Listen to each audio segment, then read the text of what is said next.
let's just get hype and start putting our hands together for our headliner, Ryan Roach.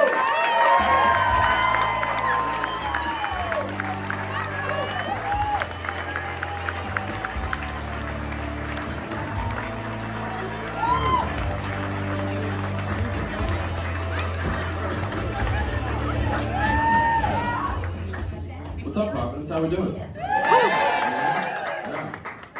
This is great because the best rooms for comedies are the worst rooms for fires.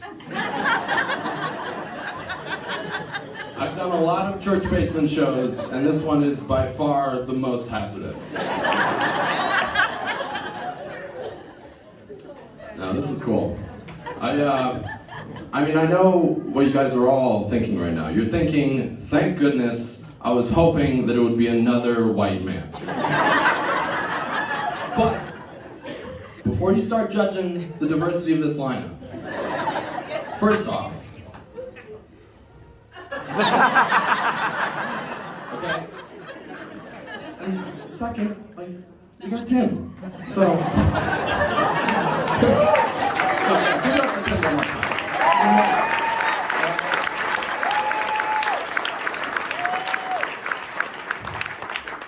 Tim's my best friend. We met in college, and I remember the first time we met, I was telling him about a job interview I had where I told the interviewer that I liked sports, and the guy asked me what my mile time was. And without missing a beat, Tim said, "Can you imagine if he asked me what my mile time was?"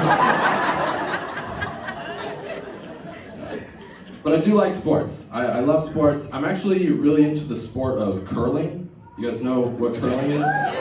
Yeah. Basically, you take a large rock and you slide it down a long sheet of ice. And if you land it right on the bullseye, you're still not an athlete.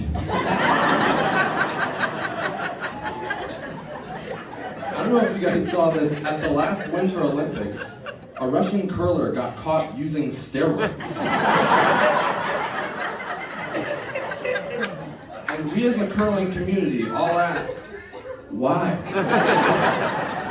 Like, there's no strength involved. Like, using steroids in curling is just as effective as using Diet Dr. Pepper in curling. Like, there's no difference there. But you meet some interesting people in the curling community. Like, I met this guy named Matt. Not that Matt, different Matt.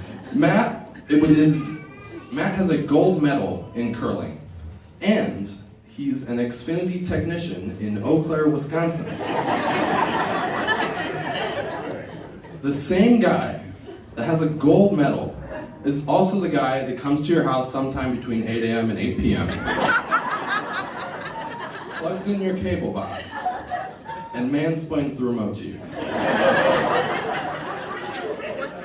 That's the life of a gold medalist. Can you imagine the icebreaker that guy has? It's like, so your current cable package includes Stars Channel, Showtime, and the Olympic Channel.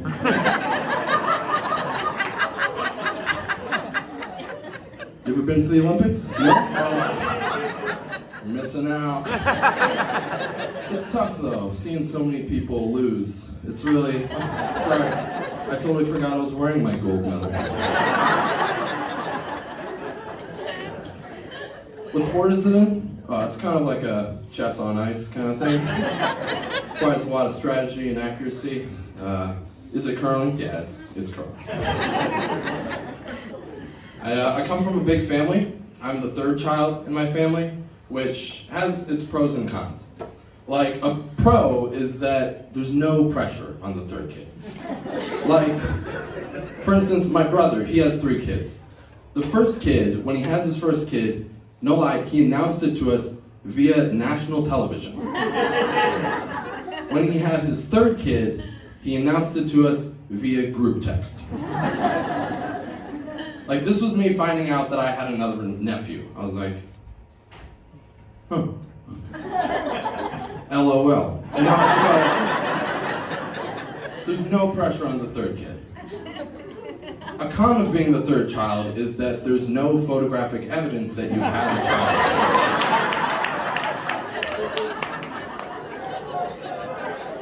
Like, There's tons of photos of the first kid, and there's tons of photos of the first and the second kid together.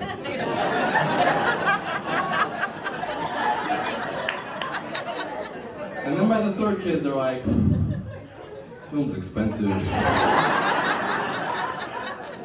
You're like, but Mom, we have a digital camera. And she's like, yeah, Ryan, we're just gonna remember it if that's cool.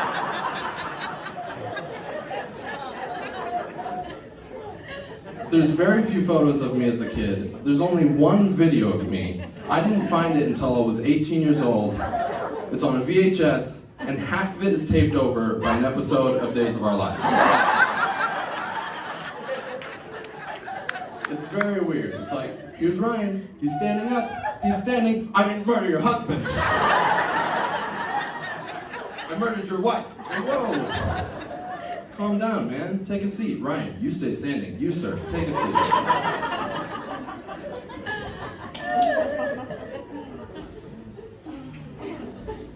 I'm not the youngest kid, though. I have a younger sister, and she was adopted when she was 4 days old from Ohio. And yeah, it's actually kind of awkward now because we only recently told her about it. And, you know, obviously she was devastated to find out that she was from Ohio.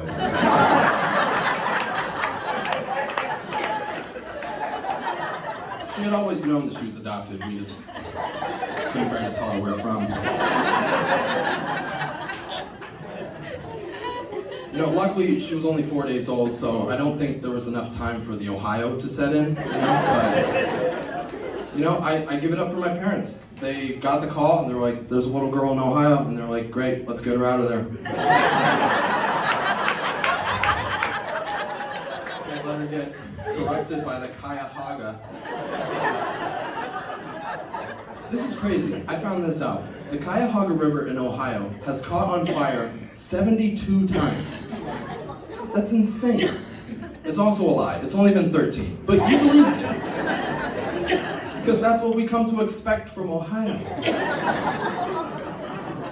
Even the word Ohio just like reminds you of disappointing situations. It's like when you're at a party and you think you're meeting someone new, and then you find out, oh, it's just someone you hate, and you're like, oh, hi. Oh. It's you. That's the vibe of Ohio. Honestly, I wouldn't care if we just traded Ohio to Canada or something. Like we probably couldn't get Ontario or Quebec. Like it's just not realistic. But I feel like if we threw in Michigan, we could probably get Saskatchewan. I probably should have asked this up front. Is anyone here from Ohio? Yeah? You got someone back there? Nice. Where in Ohio are you from? I'm sorry? Yeah, you knew that was coming. No, we're happy to have you here. Obviously, you made it out, so that's great. And we here at Providence love refugees, so you're welcome here.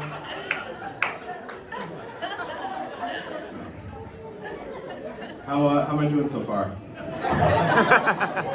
You want me to get off Ohio? I'll move on. I'm really into Marvel movies. I like Marvel movies. You guys like that? Yeah, they're cool. I feel like the more recent ones are like so unrealistic that it's bothering me. Like, I saw the new Black Widow movie, and there's literally a scene where someone says, "I just want to go back to Ohio," which is so unrealistic.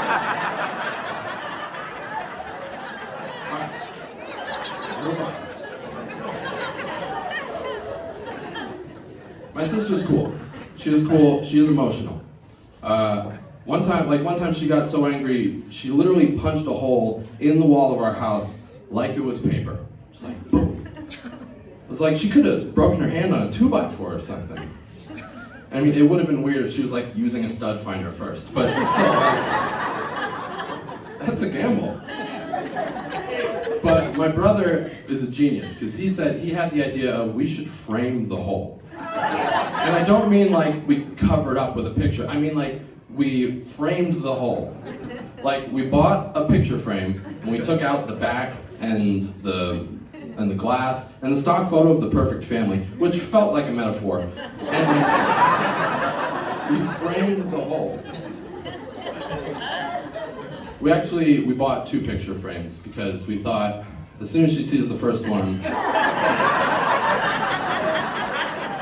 probably going to punch a second hole.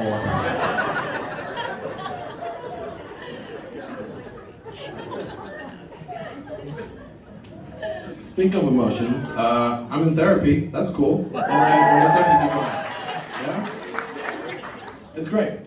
I think more people should do it, especially guys. And I know that that's cliche because the first rule of going to therapy is that once you're in it, you have to recruit your friends into going to therapy. We're like self-aware zombies. We're like, you should go to therapy. Also, you should try CrossFit. But you have to be patient with it, all right? Like, sometimes the first therapist you see isn't great. Like, for instance, I didn't really get along with my first therapist because he kept trying to sell me his paintings. It was very weird. Like, I would show up and he'd be sitting there and behind him on the wall would be his paintings. And if I looked at one, he'd be like, I see you checking that one out. What do you see in that? I'd be like, I see that you named it Generosity and you priced it at $600. So I can't tell if you're a therapist moonlighting as an artist or the other way around, but either way, you don't take insurance. So let's part as friends. But my next one was great. And he asked me tons of great questions. He would ask me things like, Ryan, what kind of things do you think about? And I'd be like, well, I'm a comedian. I like to think about weird concepts. And he'd be like what? And I'd say, well, the other day I was thinking we should probably be happy that the crack in our rear end is vertical because if it was horizontal, every time we went down a slide, it would go.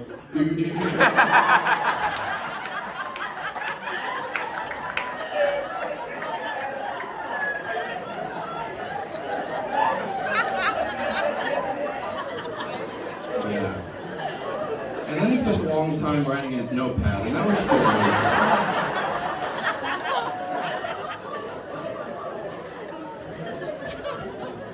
But when you're in therapy, you learn certain things. Like, you learn that if there's something that gives you a lot of fear and anxiety, it can probably be traced back to something. For instance, I don't do very well on flights ever since I took a flight on Spirit Airlines. Now, if you're not familiar, the reason they're called Spirit is because they're like, we're a real airline, in spirit. We'll get you there safely in theory, not in reality. I took a cross-country flight from Philadelphia to Los Angeles on Spirit Airlines for, no joke, $65. And I got exactly what I paid for. First of all, this plane is so shaky, you are convinced from the start that it is made out of balsa wood and horse glue. It's so turbulent. Even, like, the stewardess doing the safety check in the beginning, she's like, just in case there is a water landing, this plane is made of paper mache and will dissolve in 30 seconds. The exits are here, and we recommend taking them before we take off. Do you mean the bathroom? And she's like, no, we mean the exits.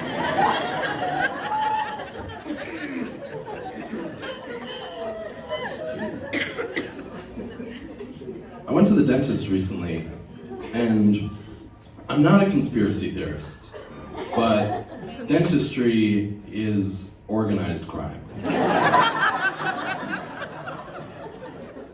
First of all, if only 9 out of 10 dentists can recommend anything, maybe the 10th dentist knows something that we don't.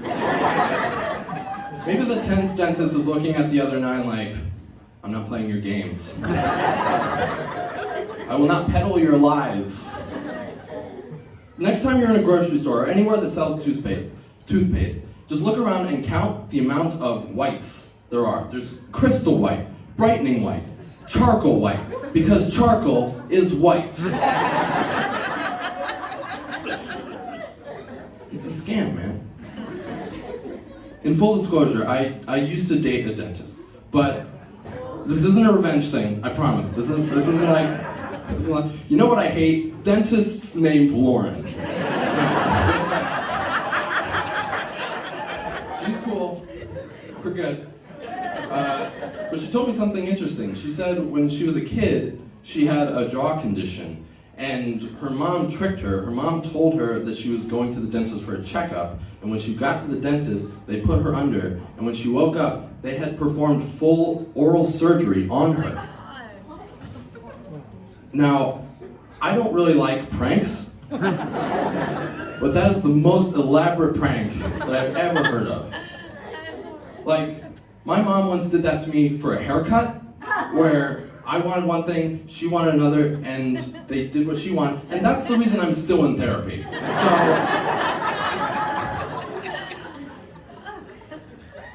I got a haircut recently, and I had probably the most awkward interaction I've ever had with a human being. I went to Sports Clips, which I went to Sports Clips for the same reason that anyone goes to Sports Clips, which is I like sports and I have no idea where to get a haircut. So I go to Sports Clips, and you know how barbers are. They're always like, "What are we getting into? What are we doing tonight?" I'm like, it's Wednesday at 3. What am I supposed to be getting into? I'm like, okay.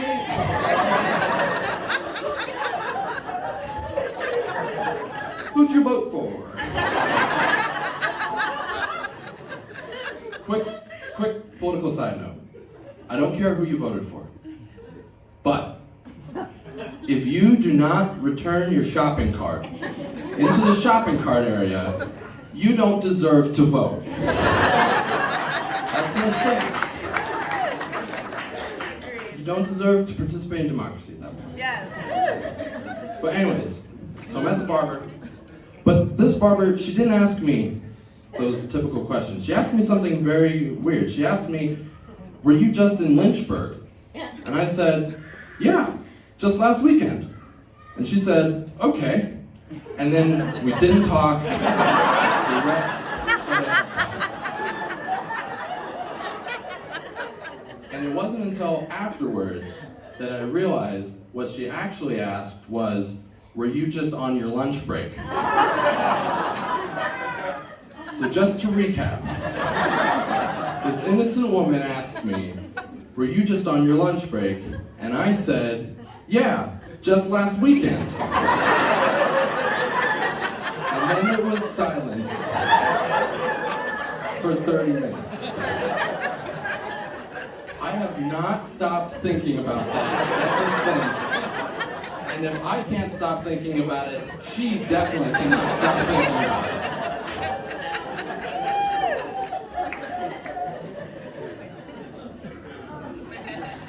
Here's another thing I can't stop thinking about. So my brother's wife's family is British. They're from London. And this summer they came and visited us. And my sister-in-law's father, his name is Paul, he's British. We went to Rita's Water Ice. And he ordered a Swedish fish water ice. And when he was eating it, he goes, "You know, Ron, this doesn't taste anything like fish." I'm like, yeah, it's a candy. Which begs the question, why did he want fish flavored water ice? He didn't even sample it. He was just like, "Oh, they got fish ice cream? It's gotta be good." It's crazy. He was disappointed that his ice cream didn't taste like fish. I've never been disappointed that anything didn't taste like fish. I'm not even disappointed when fish doesn't taste like fish. You know why they call it the chicken of the sea? It's because chicken is better than fish. You guys have been great so far. Are you guys having fun? Thank you guys so much for coming. I'm going to tell you guys one more story, and then we'll wrap it up.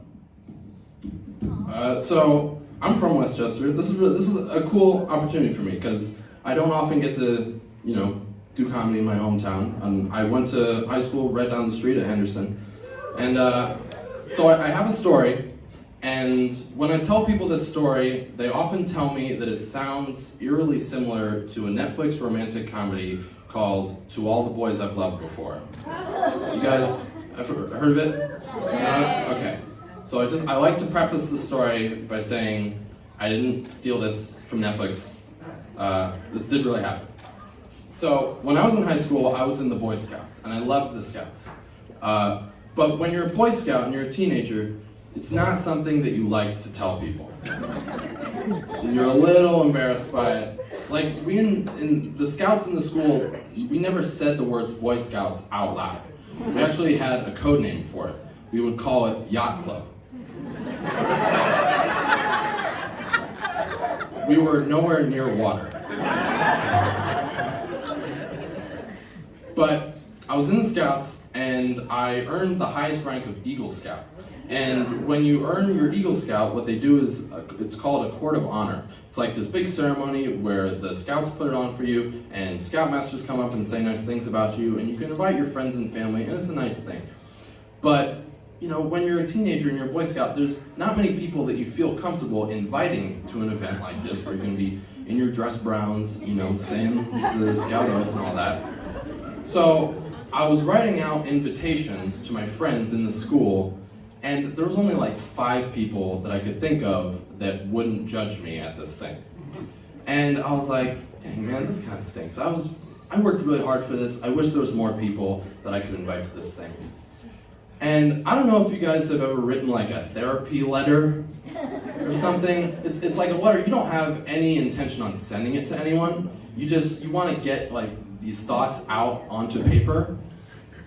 Well, I started writing a few more invitations, specifically to all the girls in the school that I had crushes on. And yeah, so some of you saw the movie. So I was really just letting all the emotions flow. I was, being very sweet and just like putting all my feelings on the page. And I didn't know what I was going to do with these letters. I was probably going to like put them on a shelf or throw them away. I wasn't sure. But anyways, I had 2 piles of letters. I had the 5 that I knew I was going to send that were stamped and had the addresses and sealed. And then I had a pile of like 10 to 15 letters that they had the girls' names on it, but there was no stamp, there was no seal, nothing. I go to bed, the next day I go to school, and I'm in English class, and I get a text from my dad, and it just says, "Hey Ryan, I found your letters, and we didn't have enough stamps. So I took them to the post office and mailed them myself. Love you, Dad." Super confused by that, I run to the bathroom and I call him. I'm like, "Dad, what are you talking about? I was only sending 5 letters." Turns out, he found the pile of 15 letters. He thought they were just unfinished. He found the addresses of these girls in the school directory. And we didn't have enough stamps. So instead of just putting them in the mailbox where he could have walked out and grabbed them, he took them to the post office, had them mailed there, and sent. And I'm like, "Dad, you have no idea. This is going to ruin my life. We have to run down the post office and grab them." I hang up the phone, I wait for like 10 minutes, and then I get a text and it just says, "I was too late. They're all gone." And my heart just sank. It was like, I was so upset I wanted to throw up. It's like, the only thing worse than everyone you love knowing exactly what you think of them is knowing that they're going to find out in 3 to 5 business days.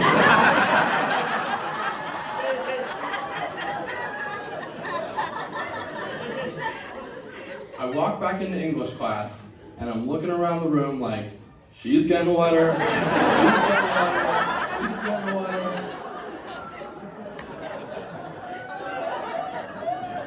I mean, my next thought was like, I have to switch schools. Like, I can't stay here. This is all that anyone is going to talk about forever. And, so the next few days were a lot of agony, just waiting for the storm to hit. And, people weren't coming up to me. No one was talking to me, and I was like, maybe a miracle happened. Maybe the mail truck slid off of the road into a river or something, and the mailman got out fine, but the mail was messed up. And, you can say what you want about the post office, but they are reliable. They are got delays.